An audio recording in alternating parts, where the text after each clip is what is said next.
Sean Riggin? Oh, is it Sean? I'm sorry. Yes, ma'am. That's how we write that in New Jersey.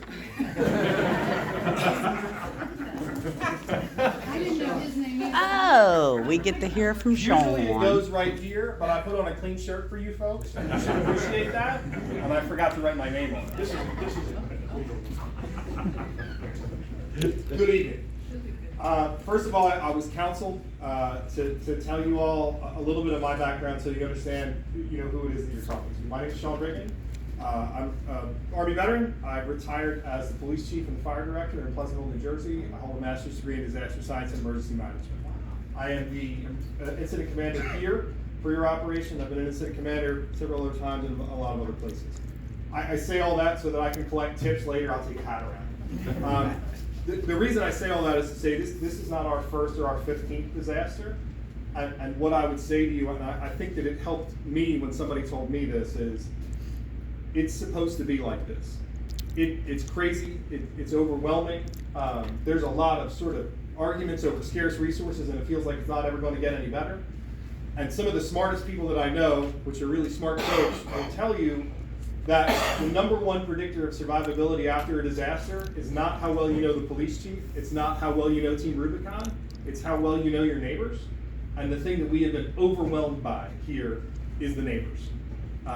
We have, as of this moment, and I told your solicitors just a little while ago, I am convinced that we owe you money, as it stands, in the amount of food and air conditioning and hugs. And our logistics section chief here, Peter, got in about a day before everybody else, and apparently you all know him now. I think Peter's from here.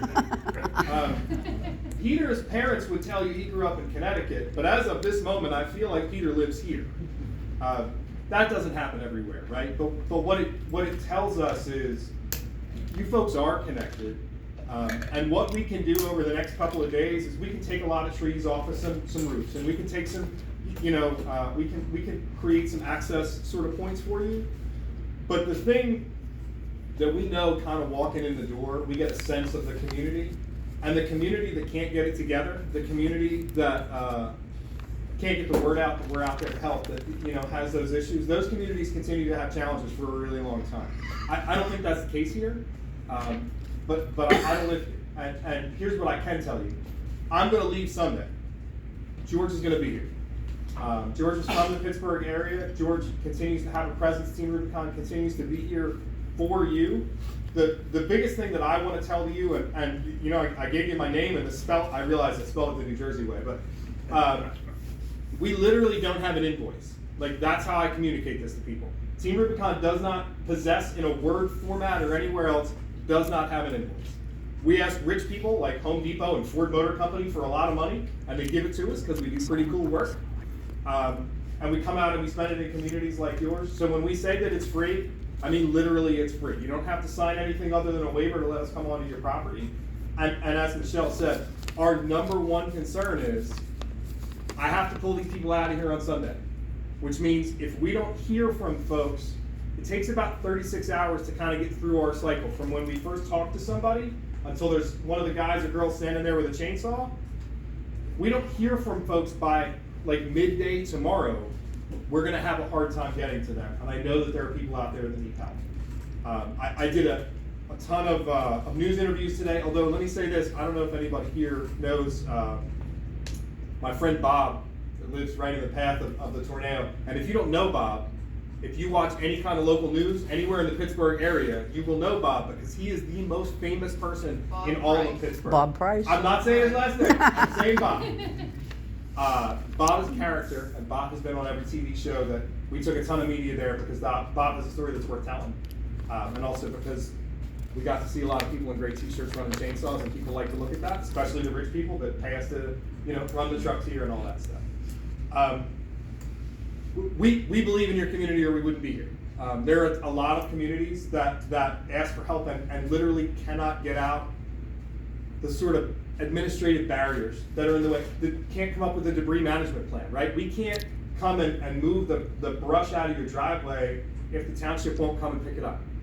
We can't show up and work with your public works department if the public works won't work with us. And that's happened in communities. That has not happened here at all.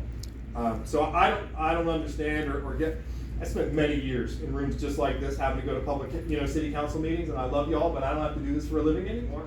But I will say that the supervision and the management of this town has allowed us to blow through every administrative barrier, and nothing has slowed us down other than the speed of our trucks, and we drive fast. So we are happy to be here. We want to be here, but I tell you, we're leaving. Sunday we will be out. Now I believe it's the Baptists that are coming, the Southern Baptists that are coming. Phenomenal organization. We don't have that sort of competition. What else? The Southern Baptist organization is phenomenal. They will do a great job for you, and we'll be happy to turn over the work that we may have. We'll be in communication with those folks. We're going to do everything that we can to have a nice soft handoff to make sure that everybody gets taken care of. Once we show up, we want to do everything that we can to get you the help that we need, that you need. But while we're here, we want to do what we can, especially because of the lasagna and the ice cream. And I don't generally show up to an operation and leave weighing more, but I'm pretty sure I'm getting fat while I'm here.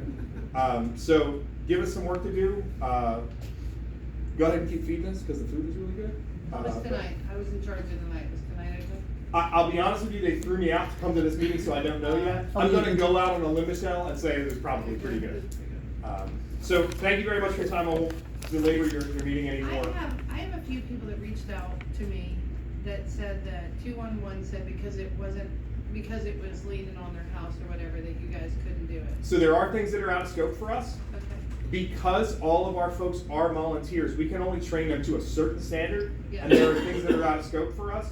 But let us go tell that to the homeowner. Let us go out and take a look. Before I leave tonight, I'll just give you that. Yeah. It was a mobile home and it didn't look even like but they didn't know what to do. People.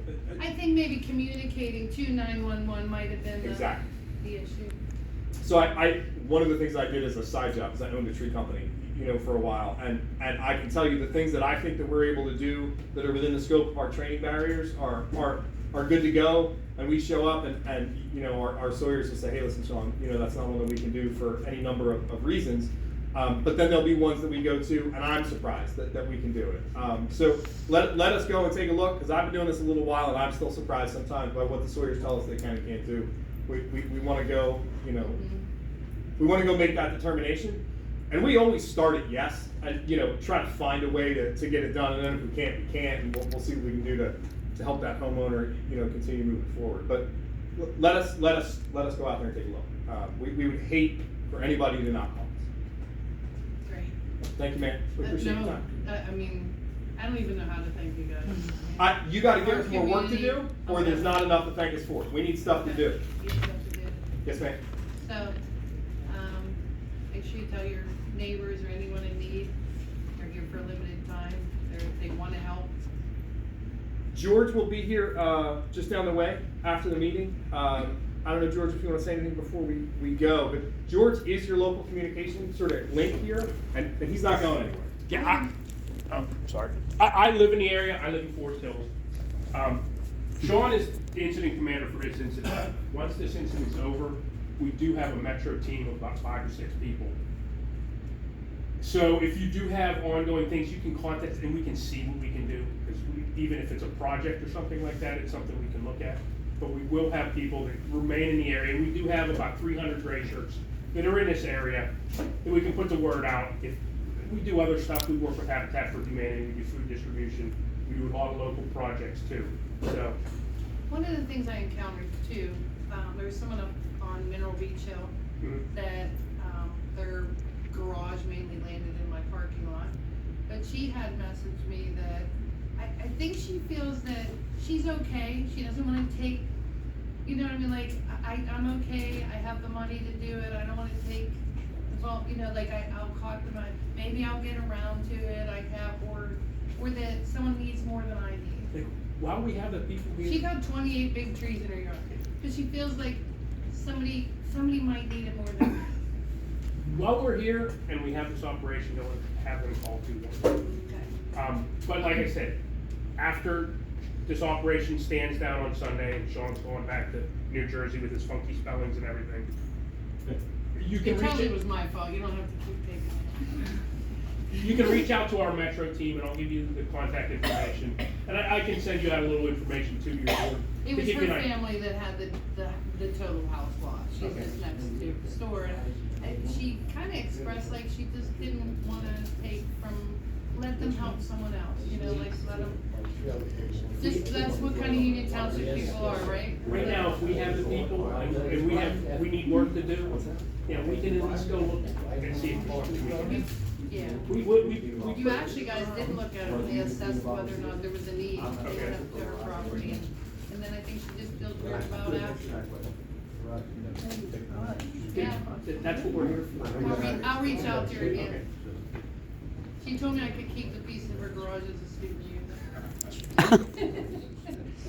Okay. All right, folks, thank you very much. We'll be Thank just down the you. hall here. Thank you. Thank you, guys.